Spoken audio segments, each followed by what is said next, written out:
Bonjour, je suis Karia et je suis une ancienne jeune de la protection de la jeunesse.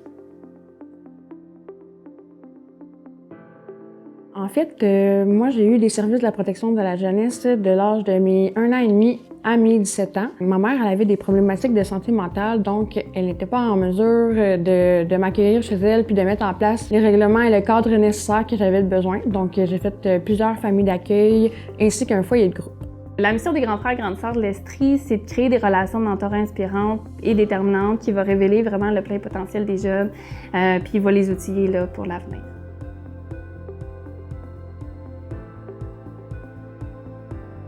C'est un programme qui vise les jeunes de 16 à 21 ans qui sont suivis dans le cadre de la loi de la protection de la jeunesse, de la L4S, LSJPA ou qui ont vécu un historique de placement, là, soit en famille d'accueil, en centre de réadaptation ou en foyer de groupe.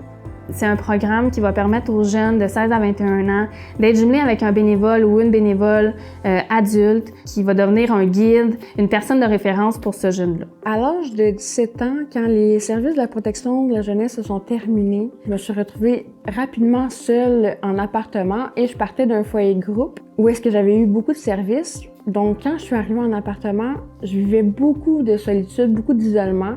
Et j'aurais aimé ça, avoir une personne avec qui parler, une personne avec qui faire des activités, puis vivre des expériences positives. C'est sûr que quand on côtoie des jeunes ou des anciens jeunes de la protection de la jeunesse, on doit prendre en considération que ceux-ci peuvent avoir vécu différents traumatismes, comme par exemple des abandons, de la négligence, des abus sexuels, des abus physiques. Donc, on peut avoir des jeunes qui peuvent vivre de l'anxiété, comme moi je vivais et que je vis toujours d'ailleurs.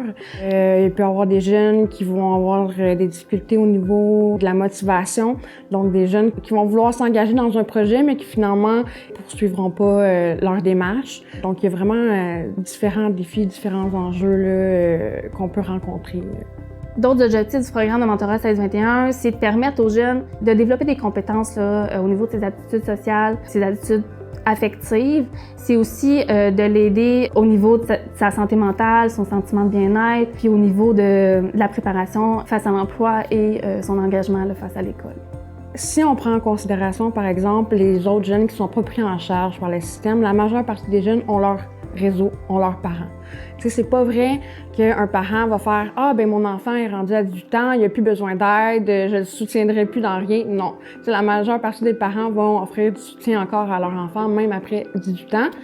Malheureusement, c'est pas tous les jeunes qui ont cette possibilité-là.